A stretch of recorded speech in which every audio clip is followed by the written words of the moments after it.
Hi guys, and welcome to another video from Somebody Else's Angel. I'm Rick and we're here in Cozy Cottage Garden, albeit very gloomy, cold September morning. I don't know quite what happened to the summer this year in the UK, but it's been absolutely awful. I've tried to make the most of the sunshine, and sunshine really is beneficial for us. Not only does it help us to produce vitamin D, but also it just makes us feel better. And I think part of the problem in the UK particularly is that a lot of people feel miserable and sad because we just don't get the exposure to the sunshine that you do in a lot of other countries. So we struggle a bit with that. And there are things called SAD, seasonal adjustment disorder, and you can buy these sunlight lamp things and sit in front of them, and they're meant to make you feel any better, but there's no substitute for sunshine. There's just no substitute for being out in really nice warm sunny weather and soaking it all up. I've tried to do my best this year. Every time the sun's come out, I've been out in the garden, the front garden, the back garden, drinking my coffee and bare feet so I can ground. And while I'm on that subject, just quickly, very quickly, it's very important for us, because we're energy, because we are literally just electrical energy in every atom. It's very important for us, when we can, to connect with the earth, with the ground. Walking barefoot on grass or the beach, anything like that, is really good for us, because it allows the flow of energy from the universe, down from the sky, through our bodies and down into the earth, and back up through the earth, through our bodies and up into the air. It's a flow, it's a natural flow, and we need it. But because we wear training shoes and boots and stuff, and they've all got rubber soles, they insulate us. They insulate that electricity, that energy from, and create a disconnection. So just thought I'd mention that quickly, because we're talking about energy again today. I did a video a couple of days ago, whenever it was, about the law of attraction, the law of synchronicity, and the law of connection. So this is all relevant.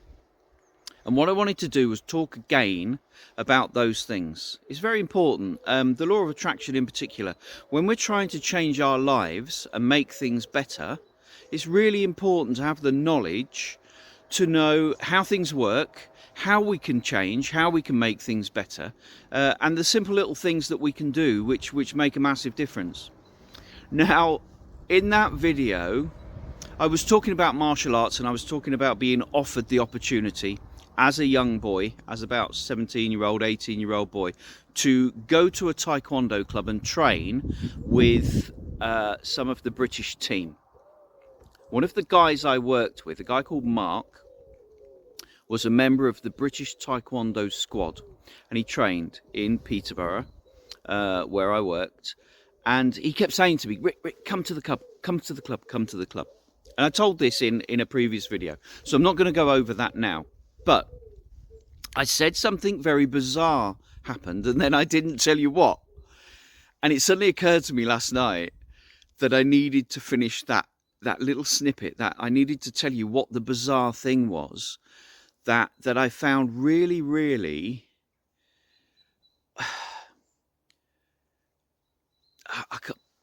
right, okay, I can't think of the word. It was a really strange, there's no such thing as coincidence, okay? In life, there are many coincidences, but it's not an accidental thing. Coincidence isn't accidental. Coincidence is stuff coming to us at the right time because we're in the flow and because of that synchronicity. That's what coincidence is. Now, anyway, offered to go to this taekwondo club, didn't go. 25 years later, completely unrelated, guy says to me, come to my taekwondo club. I did. I went and joined, and it was absolutely fantastic. The instructor there, Tony, became my best friend. This is the bizarre thing. This is the really bizarre thing, okay? It turns out that Tony used to train with Mark at the Taekwondo club in Peterborough with the British squad. If I'd gone to that Taekwondo club originally when I was offered, I would have met Tony then, 25 years previous. 25 years later. And I turn up in a club 30 miles away from Peterborough. I meet a guy who obviously I was destined to meet at some point in my life. And I just thought, wow, what a bizarre set of circumstances to bring me to almost the same point.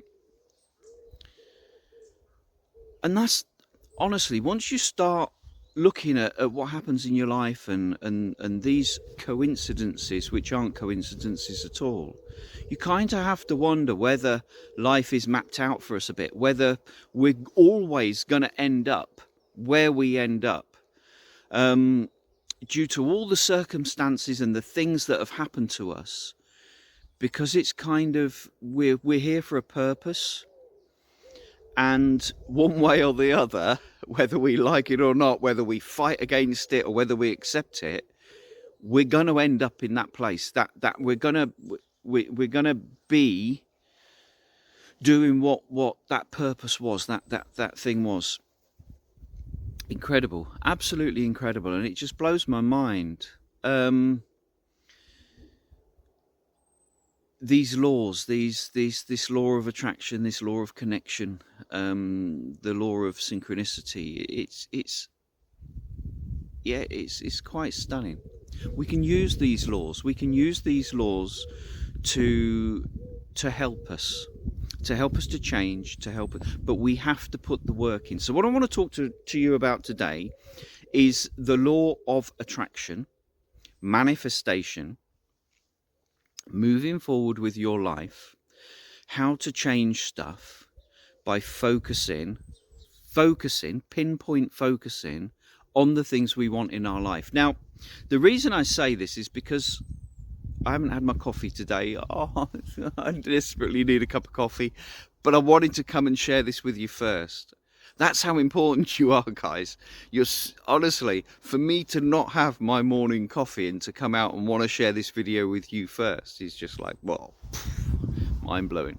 So you're doing this to me. I've said it before, you make a huge difference to my life. Just by being you, just by watching this video, just by being there. Just by reaching out and needing some help, you've made a massive difference to my life, because all the stuff that's happened to me, I get to share it with you now, and I get to try and hopefully you'll pick up little snippets. I mean, at the end of the day, you could watch 10 videos. I've read hundreds of books, and I've only picked up snippets here and there from certain books. So even if you just pick a snippet of information out of one of my videos, it's enough. It's something. It you know, if it helps you in some way, it's enough. So law of attraction works by thoughts and feelings, connectivity, on a prolonged basis. You can't just think about something and then you're meant to think about it specifically and kind of let it go. You're not meant to force it. There's no force involved in this. It's a natural process. So law of attraction, what I was thinking was that at my darkest time, I'd been homeless, lost everything, was staying with my mum and stepfather in a tiny little bungalow, and I started thinking about what I wanted in my life, what I wanted, how I saw my life in 10 or 15 years time. Not immediately, because I had work to do. I've got stuff to do, and you know, and this is one of the things, is that if we're in a bad relationship and we leave that relationship, we need space, we need time to find out who we are, to reconnect with us. I'd never lived on my own before. I'd lived at home, and then I moved out, and I met my what was my wife, and we moved in together, and I never had a period of time in my life where I'd lived on my own. So when I left the family home and I decided that if I was going to heal myself, if I was going to heal my back, I needed some space, some time. I moved into a flat and I spent some time on my own, reconnecting with me, trying to find out who I was, who that person in the mirror was that I really didn't like very much, and what I was going to do about that, what I was going to do about changing that, how I was going to learn to love myself. And it was a really long process. Only recently, through integral eye movement therapy, have I managed to now look in the mirror and actually quite like what I see.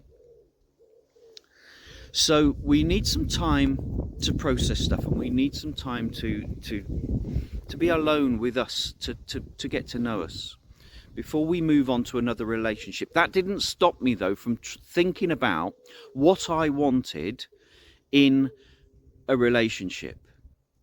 I think it's inbuilt in us. We want company. We crave that love and affection, and to be able to give love and affection. It's a team. Relationships are compromise, friendship, love, and teamwork. If you don't accept that your relationship is all of those things, then it's not a real relationship, because relationships aren't just about like holding hands and being lovely and having someone there to cook you dinner and clean up after you or whatever, earn the money and be the breadwinner or what. It's not about that. Relationships are teamwork.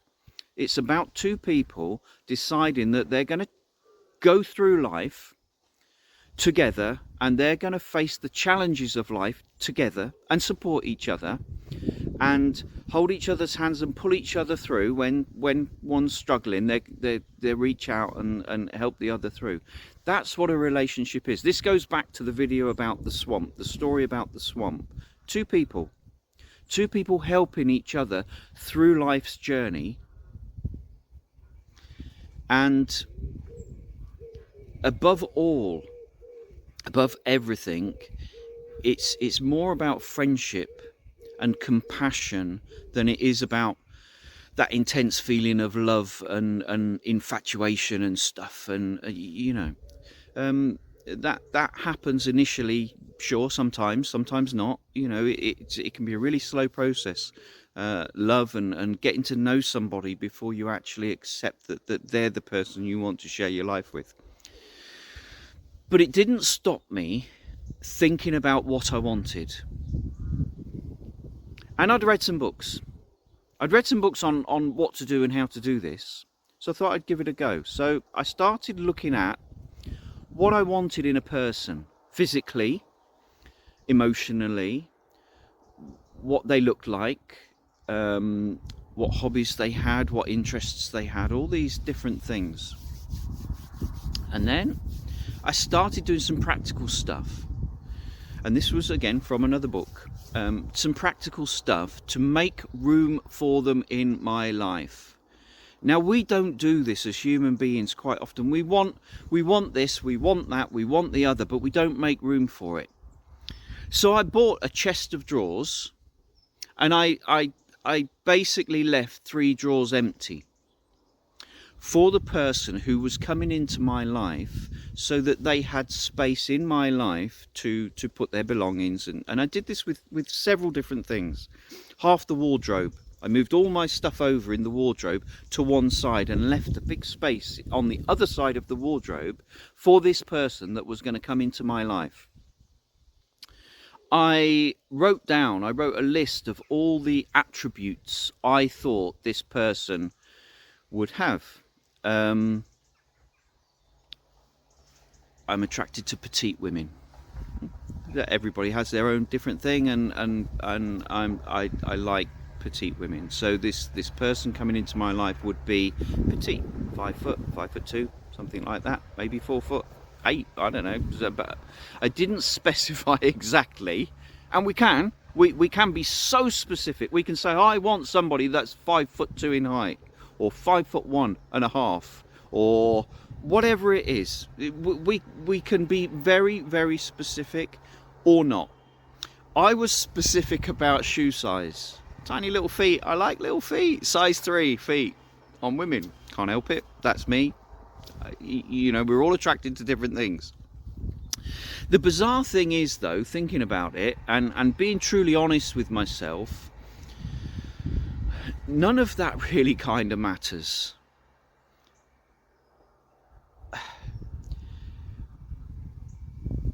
It's particularly now. The older I've got, the less important it's been how somebody looks, how somebody, you know, what size dress they are, or how tall they are, or how much they weigh. These things have become less and less important.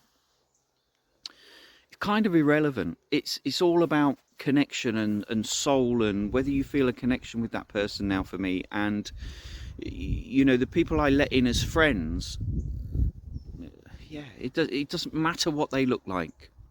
But at this time, I wanted to be specific.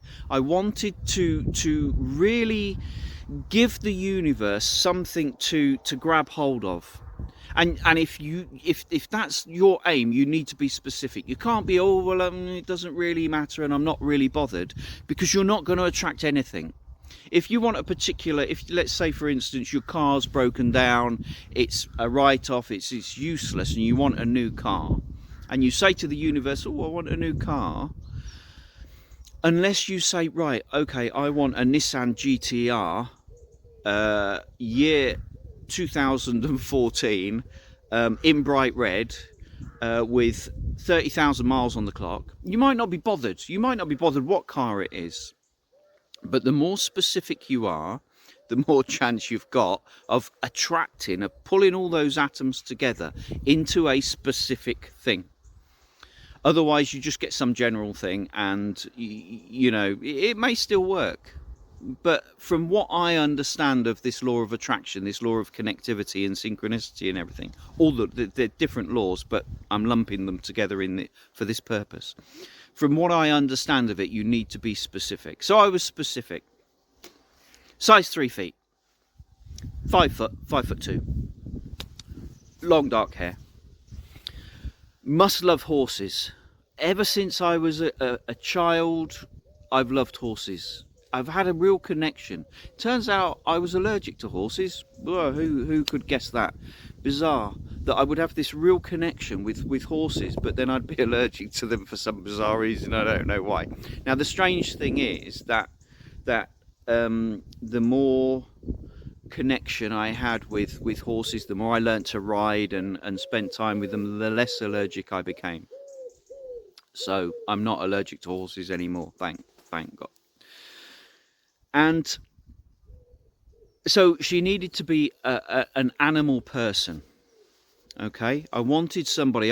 My grandparents owned a farm, a dairy farm, and a sawmill, and a post office and other stuff in the village when I wasn't born at that time. And I'm absolutely devastated that they'd retired and sold the farm before I was born. My father didn't want to take it over. And so there was nobody else in the family to take it over, so they just sold everything and retired.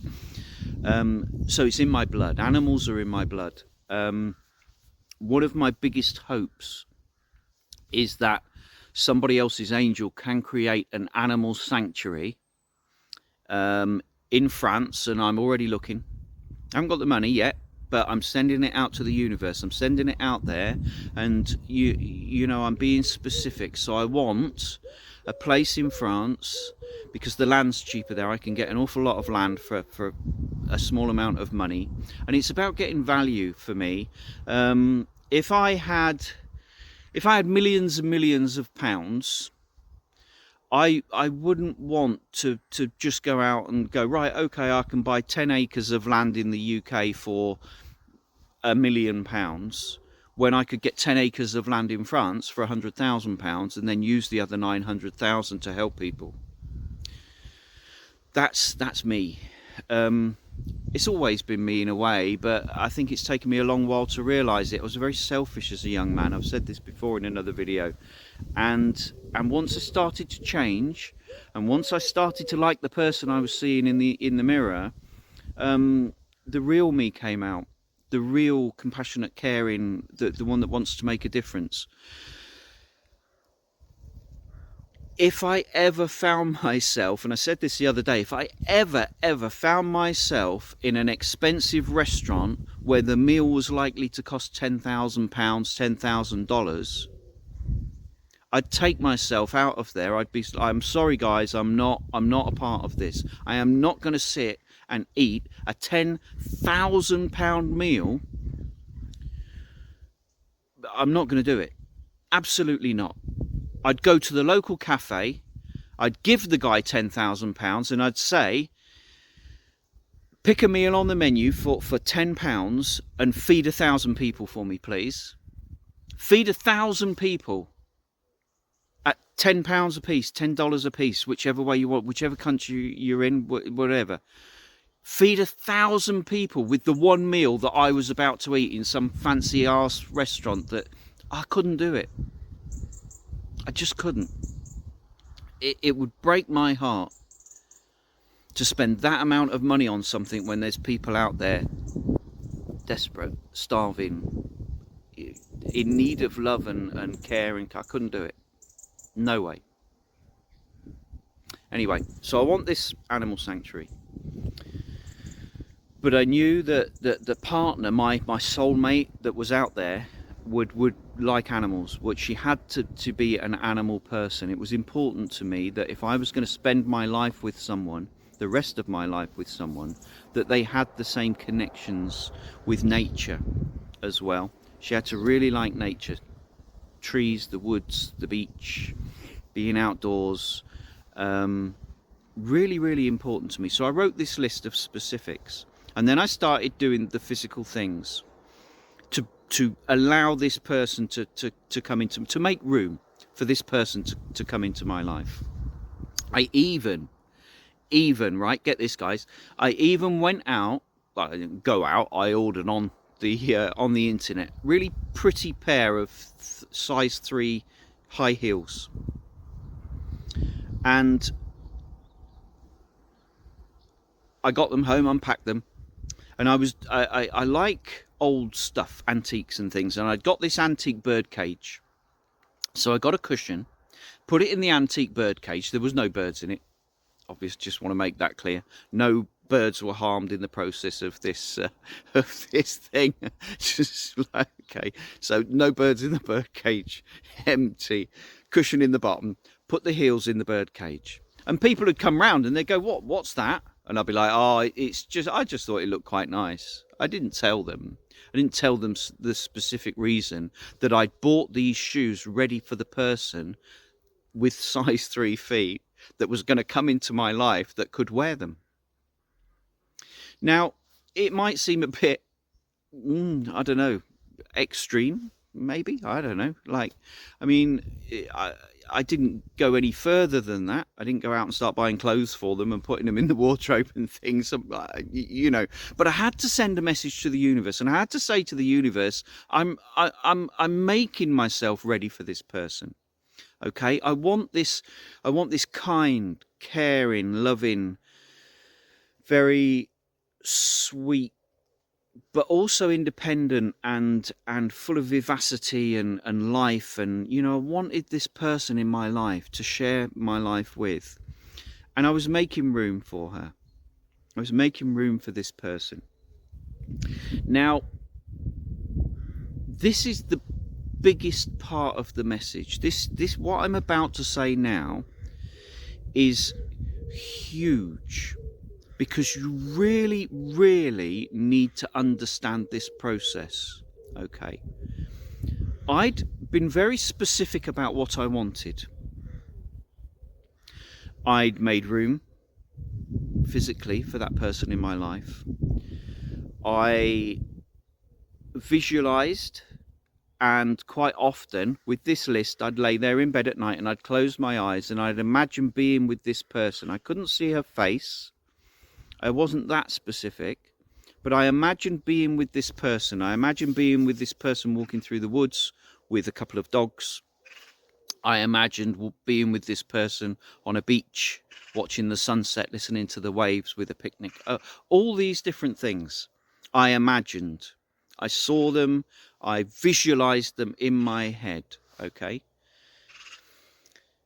But there was another step. There's another step to this. It's not, you can't just do nothing. You can't, even when you've done something, when you've made the room and you've cleared out the drawers, it's not enough. You need to do more. You need to do something. Okay. Now, the something that I needed to do was I needed to become the man that that person would be attracted to. I'm just going to let that sit with you for a minute.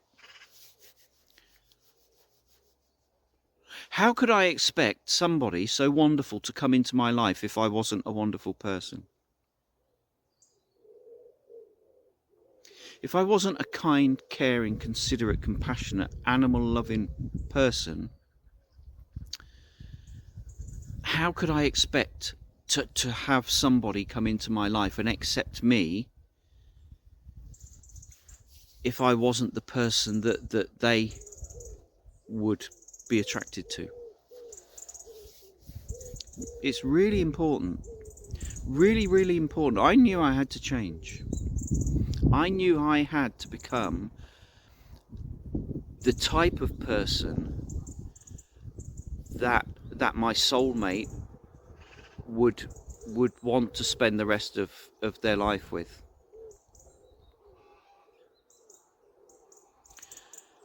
I'd already started to change. I knew I had to change because I had to heal. And I wasn't going to heal unless I changed.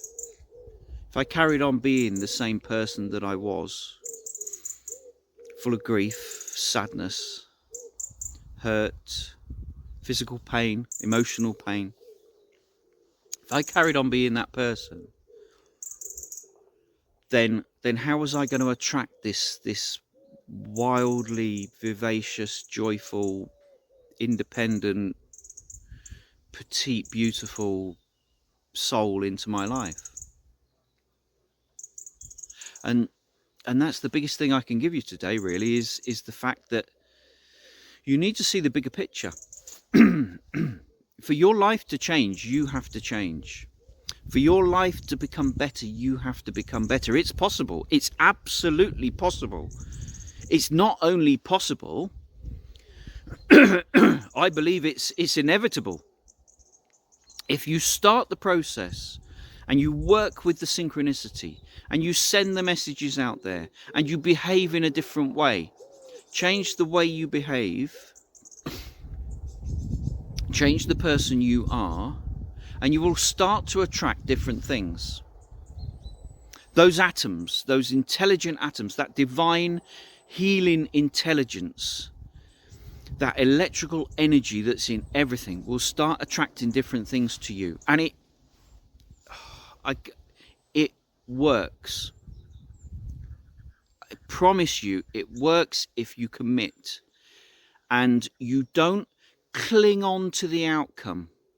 Don't cling on to the outcome. Go through the process, go through the motions without, well, it hasn't happened yet. It hasn't happened yet. It hasn't. Why hasn't it happened yet? Oh, this is rubbish. I'm going to give up now because it hasn't happened. It could take a year. It could take 2 years. It could take 5 years. It could take 10 years. It could take the rest of your life.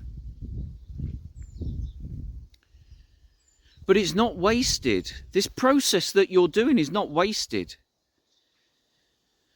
Because it's the process, it's the journey that's important. It's not the outcome. So, so part of this process, part of this me wanting to change,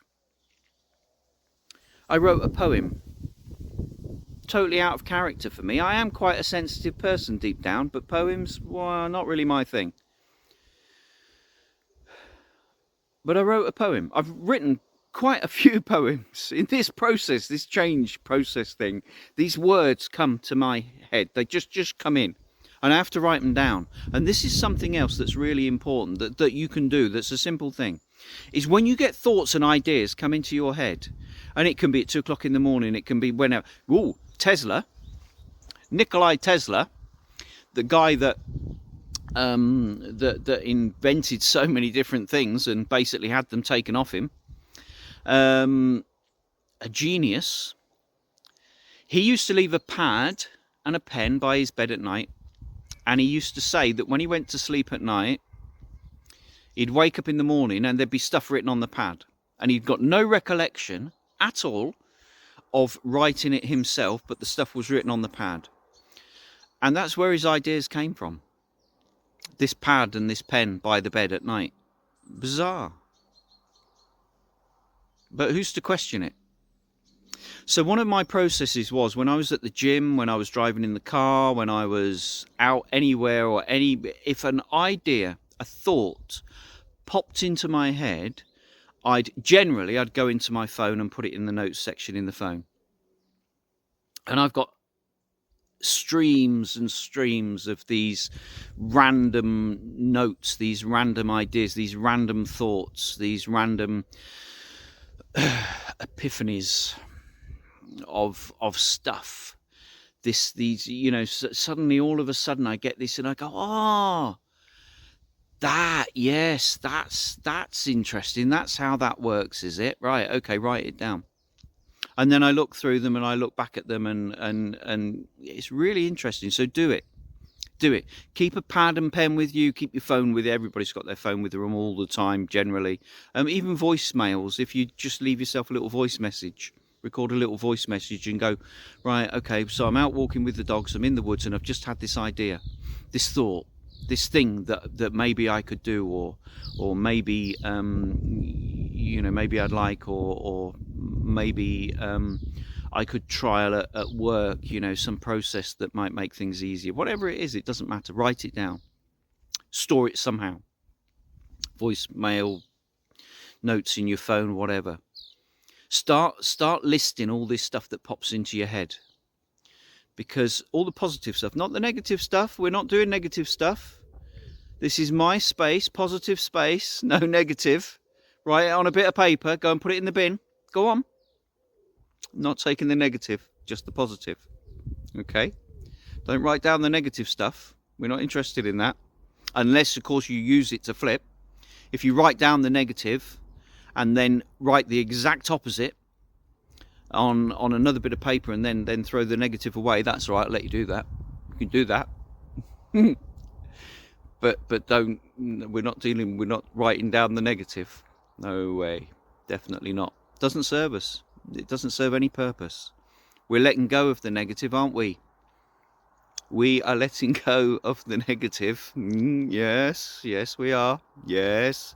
I'm hypnotizing you now. I'm doing a bit of like, yeah. I've trained as a hypnotherapist as well. That was one of the other things that I did. Mindfulness as well. Solution-focused hypnotherapy, CBT, neuro-linguistic programming. I've tried it all, but IEMT was the one thing that really, really worked for me. So anyway, I wrote this poem, and it's based on the fairy tale of the Princess and the Frog. Okay, I've never really thought myself very attractive. So in the scheme of princes and frogs, kind of thought I was a frog. Just how I viewed myself, really. I looked in the mirror and I went, yeah, you're a frog. How are you ever going to meet a princess if you're a frog? And I thought, well, actually, do you know what? The fairy tale says that princesses kiss frogs and they turn into princes. So I wrote this poem. So in this life, I accept that I'm a frog. But because I believe in fairy tales, I know in my heart that with just one kiss from a beautiful princess, that I could be transformed into a handsome prince. And so with this knowledge in mind and hope in my heart, I try at all times to behave with love, kindness, honour, and integrity. Because I know that for a princess to kiss a frog, she must first see that frog behave like a prince. So I knew that if I wanted to attract a princess into my life, even though I was a frog, I had to behave like a prince. Interesting, isn't it? How we change our behaviors. We need to change who we are if we want what we want. We need to know what we want. But it's really interesting. And we have the power to change. We do. I started holding doors open for people. Anybody, not just beautiful women, anybody. I'd hold the door open for people. In the supermarket, if I saw a little old lady struggling to reach the top shelf, I'd go over and I'd say, "Oh, can I help you? What is it you want down?" I've wheeled people's trolleys to their car for them because they've got 2 kids and they're kicking off and they're struggling, and helped them unpack. I've stopped and gone and got petrol for somebody that's run out of petrol. All these little things, and I started to behave differently, more thoughtfully, more compassionately. I'd bite my tongue more. So instead of saying stuff, I'd stop and I'd listen, and I'd hear what other people had to say, and then I may offer an opinion, I may not. I may just say, "How can I help? How can I help you?" So I started to behave like a prince, like I started to dress better, look after my appearance, lots of different things. I started to read more books so that I had knowledge. Nobody wants a stupid prince. Nobody wants a dumb prince, a prince that knows nothing, that is not willing to open themselves up and be open to new ideas and new things. A princess wants somebody that I would imagine that's informed, that's intelligent, that can hold a conversation, that can meet their parents without embarrassing her. All these different things, all these different little things. And I'm talking from the point of view of a prince. You know, if you're a lady, if you're a female and you want to attract your prince, do these things. Start behaving like a princess. Now, like I say, it doesn't happen overnight. Now you're wondering, aren't you, whether I actually did end up meeting my princess? And the truth is, I did. Absolutely did. 100%. The only thing on the list that wasn't what I asked for was the fact that I put on my list I wanted an English rose. I wanted this iconic English rose image of a beautiful girl, woman, very countryside orientated and very, very, yeah, English rose. I was challenged. This person came into my life and she was everything that I could ever have wished for. And she said to me, she said, "Have you ever considered that this person may not be English?" And I'm like, "No." Well, it's on the list. I didn't tell her about the list, but I said I wanted an English rose. And she said, "Have you ever considered that she may be Welsh?" And I'm like, "No. Never considered that at all. Never even crossed my mind." That was the only thing. Everything else that I have is what I wanted. I have a beautiful partner, soulmate, who I have shared the last 13 years with, 12 years with, something like that. And we support each other. We love each other. We help each other. We've been through some hard times, some very difficult times. She stood by me through my most difficult times and my lack of self-worth. When I couldn't walk, when I was in so much pain and I felt so useless, I didn't feel like a prince. I felt like a burden. I felt like I'd let her down, because she was caring for me, she was looking after me, she was fetching and carrying and physically helping me up and helping me to get to the bathroom, the toilet and stuff. And that's not what I wanted. I wanted to be the prince, the strong person. But that's not what life is. That's not what life is. If you're truly with the right person, then no matter what happens in your life, they will be by your side. They will be there to support you. They will be there to love you no matter what. And she's still there by my side, and I'm doing all this stuff and I'm changing as a person, and she could be fearful of that. She could be fearful of the fact that I'm changing and that I'm doing all this stuff. I'm doing these videos and I'm telling people about my life. And she could be fearful about what the future holds, where we're going, what we're doing. But she's not. She's not, because we're so in tune with each other and we're so aligned with each other, and we both want the animal sanctuary. This animal sanctuary in France, we're going to take in poorly abused, hurt, sick animals. And we're going to take in poorly abused, hurt, sick people. And we're going to introduce them to each other. And the people are going to care for the animals. The animals are going to care for the people. We're all going to be on a journey together, and we're going to support each other, and we're going to heal. We're going to heal, we're going to learn. People will be taught what animals need. Love, more than anything, love and care. That's what we all need, love and care. Let me tell you a quick story, Deepak Chopra story about some rabbits.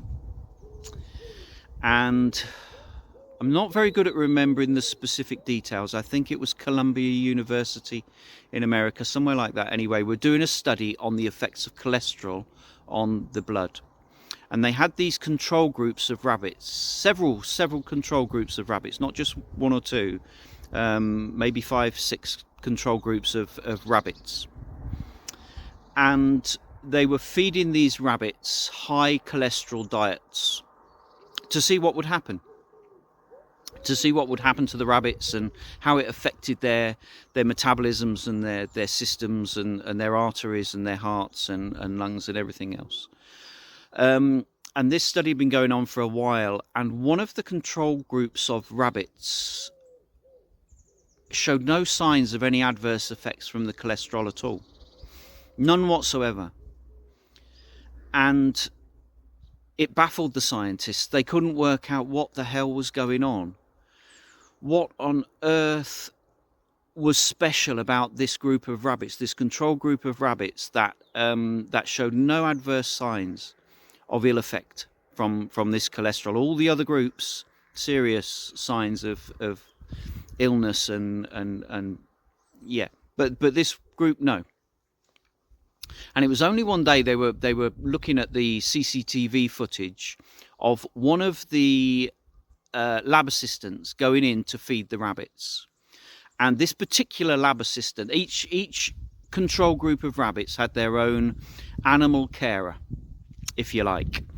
And this particular animal carer, the person that was tasked with cleaning out the cages, the hutches, and feeding the rabbits and giving them water, this particular carer was sitting in the run. The rabbits were free to run around, I think. He was sitting with them, or she was sitting with them. It didn't specify whether she was male or he was male or female, she was male or female, whatever. They were sitting with the rabbits, and they were cuddling the rabbits and stroking the rabbits and loving the rabbits and caring about the rabbits.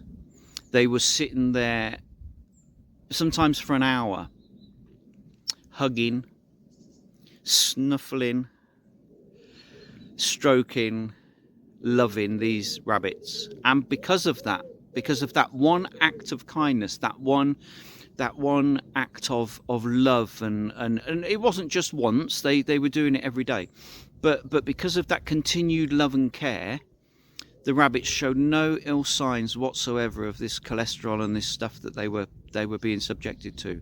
And it stuck with me, and I thought, wow, what a powerful message. What an incredible message. I'm reading a book at the moment by Bernie Siegel, and he's a surgeon from the 70s and 70s, 80s, that period in time anyway. And he wrote this book called Love, Medicine and Miracles. I've mentioned it once before, but I'm about halfway through. I've read it before, and it's interesting to see which passages previously I've highlighted. I always, if I read a book, not an audio book, because you can't do it with an audio book, no, but when I read a real book, I have a highlighter. I'm sorry, I can't help it. It's that cheekiness coming through. I have a highlighter, and I highlight passages in every book that I read. Only passages that are particularly important to me, but a phrase that I want to remember or something. So if I flick through the book, then I can pick out these highlighted passages quickly and refer back to them. So I do that. And it was interesting to see which passages I'm highlighting or have highlighted from previous time that I read the book. But this book is all about how people heal spontaneously, spontaneous remission. They heal from cancer and stuff, not from what the surgeons do, but from how they're spoken to and how they're treated, and the love and the care and the hope that they're given. They're given hope. This Bernie Siegel set up a group, ECAP group, to help cancer patients, and he would inspire them and tell them that, you know, all right, 8 out of 10 people die from this cancer, but 2 out of 10 live. 2 out of 10 go on to heal, and not only do they heal, but they lead perfectly normal lives, and they live to be good ages, and etc, etc. And he said it made a massive difference. It made a huge difference to the way these people were healing, was the fact that they were loved, cared for, spoken to, not in a professional matter of fact, well, you've got cancer, you've got 6 months to live attitude, but actually, do you know what, Joe, if you'd only listen, if you'd only just, you have the power within you to fight this. You can fight this. You can become a different person. You can start to look at, you know, eat healthier, start to exercise, do these little things, and you can heal from this illness. You can. So this rabbit thing really stuck with me, and I thought, you know what? Yeah, I would really just love, not a big sanctuary, not a big animal sanctuary where I've got, you know, hundreds and hundreds of, I don't want to rescue perfectly healthy animals that could go to a good loving home unnecessarily. You know, I want to take in the ones that need us, that people and animals that really need us, that maybe have been abandoned. There's so many stray dogs left to just roam, and cats and things that have been abandoned, and they're not loved, and they've been abused, and it's the same with horses, particularly in Europe. They don't treat animals the same way in Europe that we do in the UK.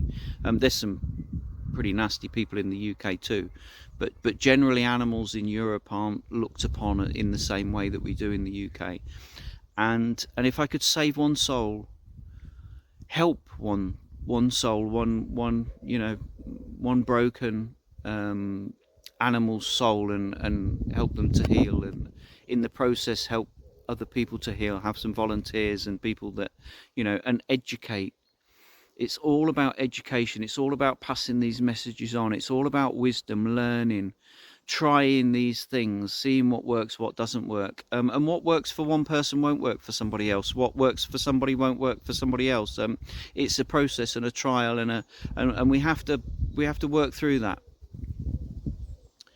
But the law of attraction does work. I know it works because I have, like I've just told you, I've used it, and I've been specific, and it's given me so much. I can't put into words what I have now, that I never ever thought I could possibly have. I've said before, with Cozy Cottage, it's rented, we don't own, but that doesn't matter.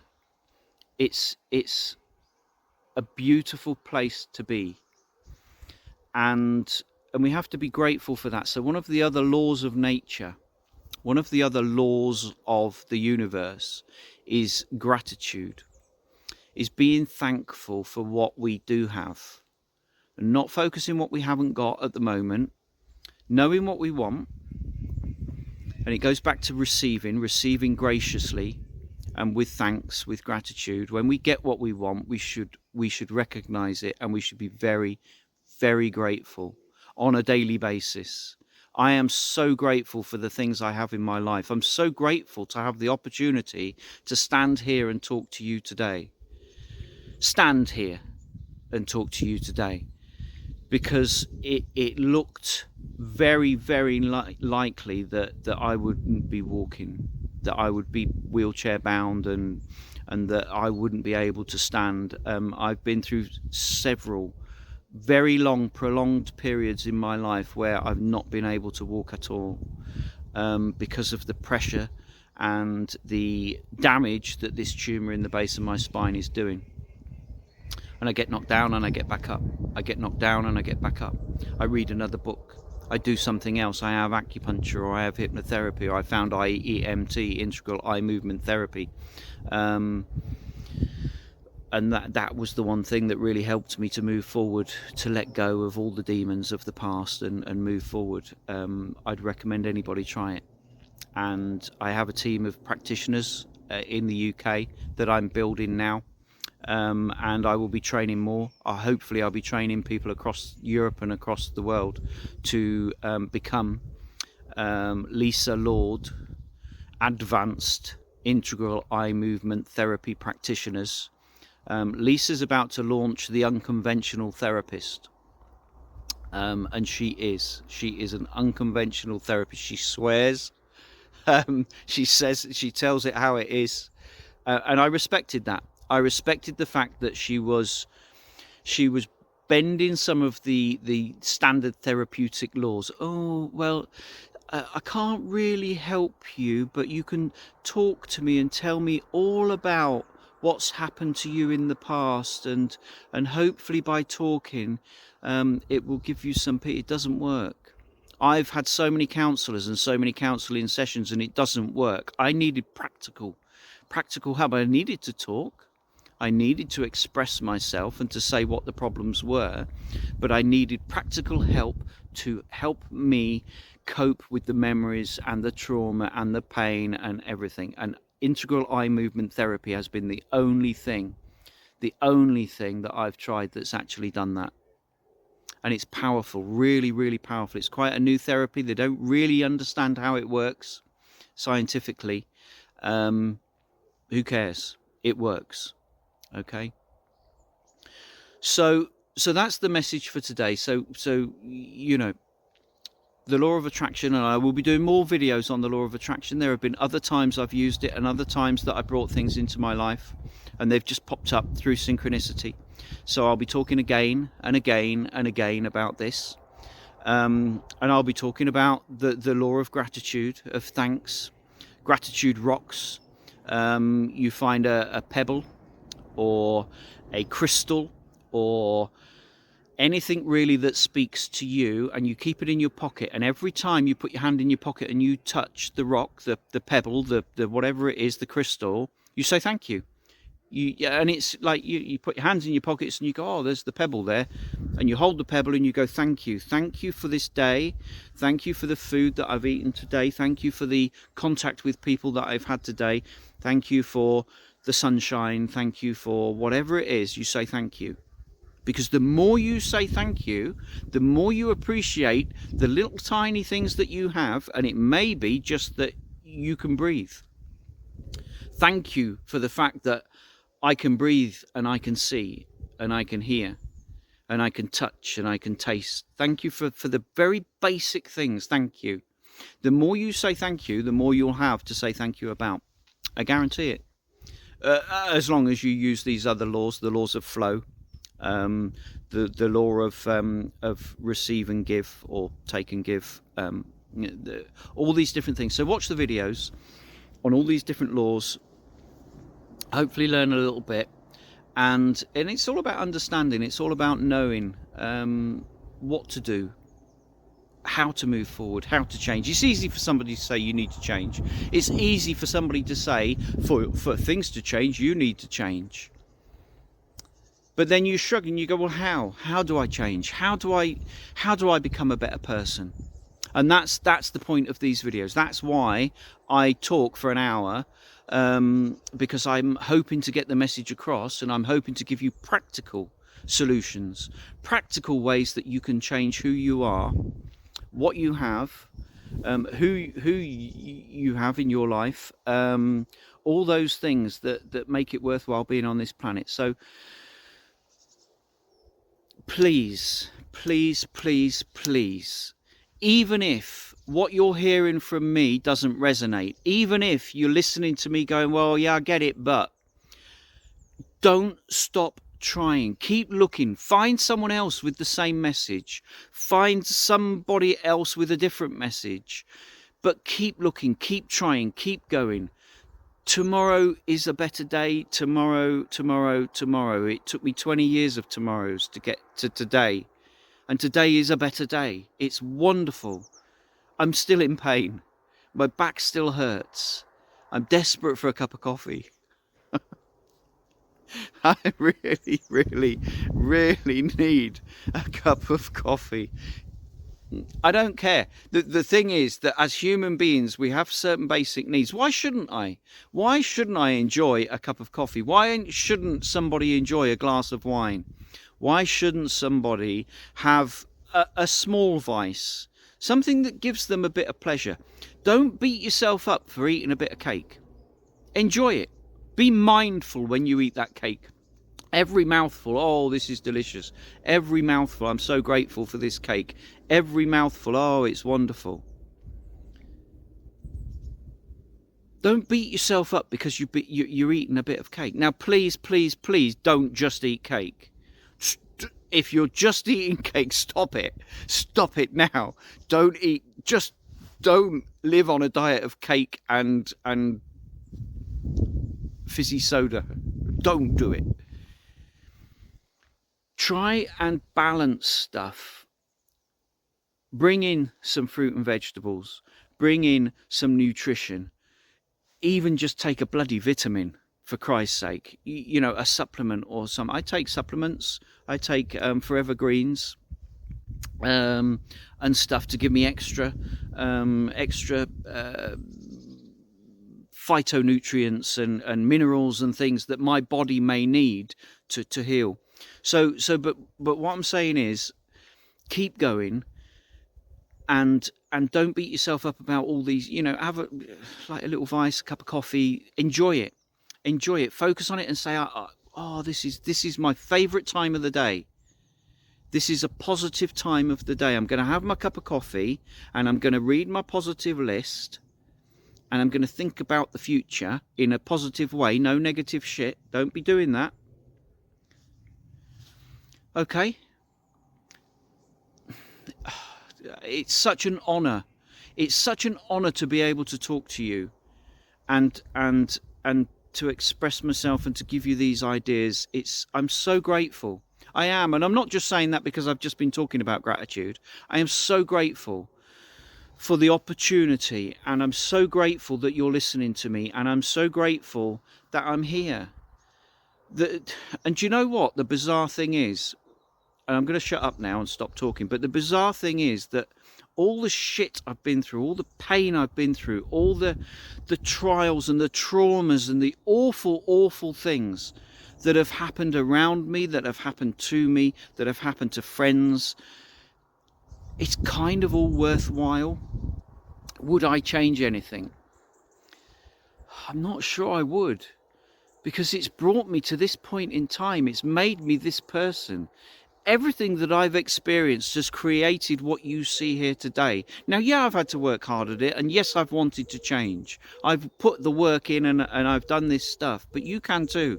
You can do this, and you can be somebody else's angel. You can be where I am, reaching out to other people and saying, look, you know, I listened to this guy, Rick, and I went to the website, SomebodyElse'sAngel.com. I watched the videos on YouTube. I liked, I subscribed, I embraced it. And now I'm here today. I'm here offering and able to I've got the tools and the resources and stuff to now help other people. I can't help everybody in the world. I'm not, there's only one of me. And whilst I can do these videos, I can't help everybody.